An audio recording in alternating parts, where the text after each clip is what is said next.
Hello everyone and welcome once again to your very own channel Easy and Effortless Economics. So for the coming few lectures I'll be taking up some of the portions of research. So if you want any specific topics, you just let me know, I'll take it up. But in the coming lectures I'm going to discuss about the research design, the methods of sampling and everything that is going to be of great help to all the upcoming researchers and the ones who are doing research. So let's begin today's lecture without any delay. Today we are going to talk about rating scales.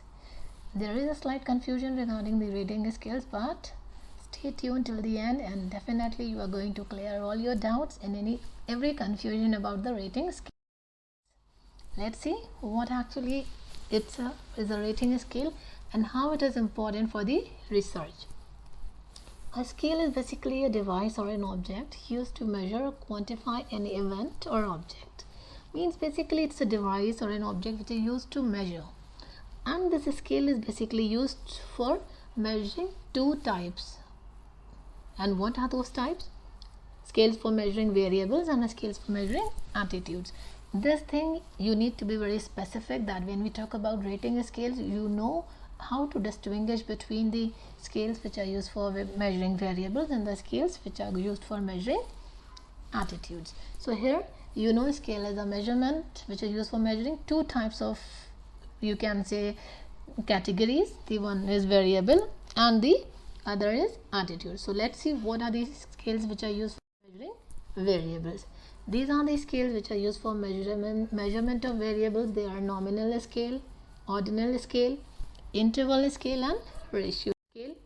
And when we talk about attitude measurement, the scales which are used are Likert scale, Thurston scale, Guttman scale and semantic differential scale.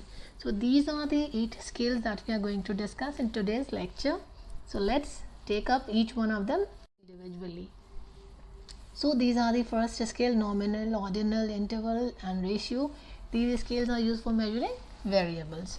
So let's begin with the first part, where these scales used for measuring variables. In this method, the numbers serve as tags or labels to classify or identify the objects. As the name suggests, in nominal scale, it is basically considered as a scale in which the tags or the labels are used. For example, you can see male and female, hair colors, gold and brown, where any number is not assigned but only a tag is assigned. There is a peculiarity about these scales that every next scale, means the order, you know, the order says nominal, ordinal, interval, ratio. So the next scale has the characteristics of the previous scale. Means ordinal has the characteristics of nominal scale, then interval has the characteristics of other two scales along with one additional benefit of its own. So nominal scale, first just you have to remember, it is a scale in which tags or labels are given. Example, male, female, colors. These are the example of nominal scale. When we talk about ordinal scale, it has the characteristic of nominal scale. First characteristic means it has tagging, along with it has its own characteristic that it is basically done on the basis of an order. So ordinal represents the order. It can be grouped, ordered and ranked. Means here the labeling, the numbering is done but along with an order. Example, the ranking in a school. The ranks are given on the basis of the order. Means the highest scorer got the first rank and the second less than the one who has received scored less than the topper is second, and accordingly. So here a rating or an order is followed, whereas in nominal only the tagging is followed. Example of nominal can be the jerseys which were worn at the time of playing games. There the numbers were stated there on the t-shirts, but that holds no relevance. It may be some special number or some lucky number for them, but it has no order. So nominal is naming, ordinal is naming plus ordering. Now comes the interval. Interval has both the characteristics of nominal and ordinal. Nominal means naming, ordinal means ordering. So it has naming, ordering and what? It has all the characteristics of ordinal scale. Addition to it has an arbitrary zero. What is an arbitrary zero? Arbitrary zero means when zero has a value. Means thermometer. If you check on thermometer and it states 0, it means it is extremely cold. If you went to an apparel store and you asked for size 0, means the attire is for the newborns. When you check an IQ of someone and it appears as 0, means he has no intelligence, he is dumb, or that person is dumb. So here 0 has a value. Otherwise, what we know that 0 has no value, but in an interval scale we know that we consider an arbitrary 0. An arbitrary 0 means it has a value. Then comes the ratio. It has the characteristics of all the three, means nominal, ordinal and interval. It combines the properties of nominal, ordinal and interval scales. In addition, it has its own property of fixed starting and ending point. Means, example, height, weight. Whenever you are measuring the height or weight of any person, be that person is heavier or lighter, that doesn't matter.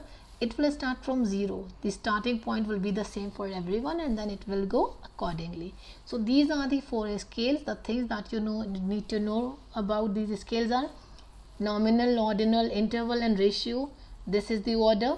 These scales are used for measuring variables, and every next scale, every succeeding scale has the characteristics of the previous scale. This you have to remember. So these are the scales that you can use. Now coming to the second part of the lecture, that is attitude measuring scales. There are 4 we have already discussed at the starting, that Likert scale, Thurston, Gutmann and semantic. So these are the attitude measuring scales. Let's have a look at each one of them. Let's begin with the Likert scale. It is also known as summated scale. What is a summated scale? Summated scale means when you were asked number of questions about a particular thing. Single scale means, let's take an example. You went to a restaurant and you had a dinner. On returning back, you were asked to fill a feedback, and you were asked, did you like the food? Did you like the service? Do you like to visit again? When 3 questions were asked, then it's a summated scale. If a single question is asked, it's a single scale, and when more than one question is asked about anything or about in the feedback, then it's a summated scale. So first thing, it is a summated scale. It is the easiest one to construct. Based on the assumption, each statement or item on the scale has equal attitudinal value, importance or weight. Means every option holds an importance. Let's have a look at the example. Here you can see the experience. This example is about the experience, about the purchase.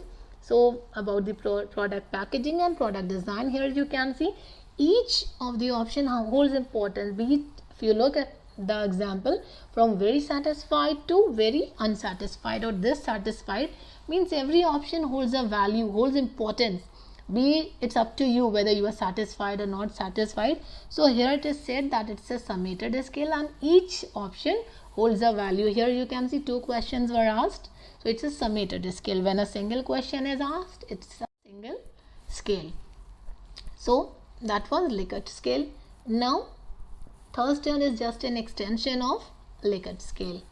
It assigned weights to different statements. Let's take it means what happened, it is also a summated scale. Here what happened, that the options like what we have seen in the last example, that satisfied, less satisfied, neutral, dissatisfied, very dissatisfied.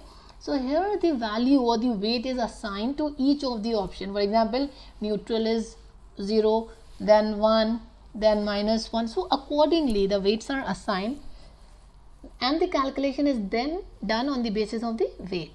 Let's take an example of a teacher. Her willingness to solve students' problem may have a weight of 1. The statement about subject knowledge has a weight of 1.5, and a statement in context of teaching skill can have weight of 2, and the scores are calculated accordingly. Here it means the options are provided with a weight and then the result is calculated by combining the weight.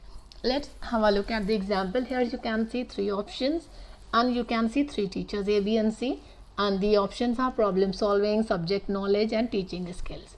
All the 3 options are assigned with a value. Problem solving is 1, subject knowledge is 1.5 and teaching skills are 2. Now it is up to the respondent to decide that how he considers at what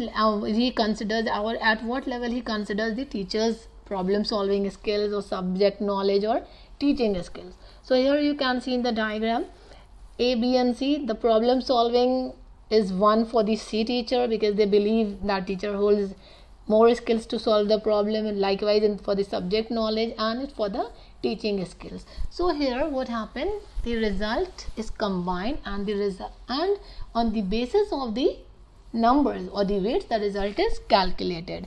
So this is just an extension of Likert scale. In Likert scale what happened, the weights are assigned and each of the weight holds a importance. Here each of the weight holds an importance, but along with every option has a value. So this is just an extension of Likert scale. So these are the first two scales. Just hear this lecture twice or thrice, then only you will get clear with the concept. And in case you have any doubt, just let me know, I'll help you out. Third one is the Gutmann scale. Gutmann scale. Items are arranged in an order that an individual who agrees with a particular item also agrees with the items of lower rank or order. It means here the options are arranged in such a manner and the questions are put up in such a manner that if a respondent is agreeing to one of the option, automatically he'll agree to the other following options. Let's have a look at an example. The series of statements could be: I like to learn from you, I like your subject knowledge, I love your teaching style, I like to attend your classes. So it says if you are agreeing to the second point, means if you I like your subject knowledge, you like your teacher's subject knowledge, it means you like her teaching style and you want to attend her class, you like to learn more from her. If you like to attend her class, it means if you are agreeing with the fourth option, it means you like her teaching style, you know that she has good knowledge. So here this happens that if you agree to one of the option, you will automatically agree to all the available options. This is what happens in Gutmann. Now coming to the semantic differential scale. This method is an attempt to measure the psychological meanings of an object to an individual. What happened here, number of options are provided with two extremes. This is why it is known as a bipolar rating scale, usually of 7 point or 5 point rating or 7 point rating. Whenever you heard this word like point rating, 7 point, 5 point, it means these number of options are available. 7 point rating means 7 options are available. 5 point rating is 5 options are available. 4 point rating means 4 options are available, and accordingly.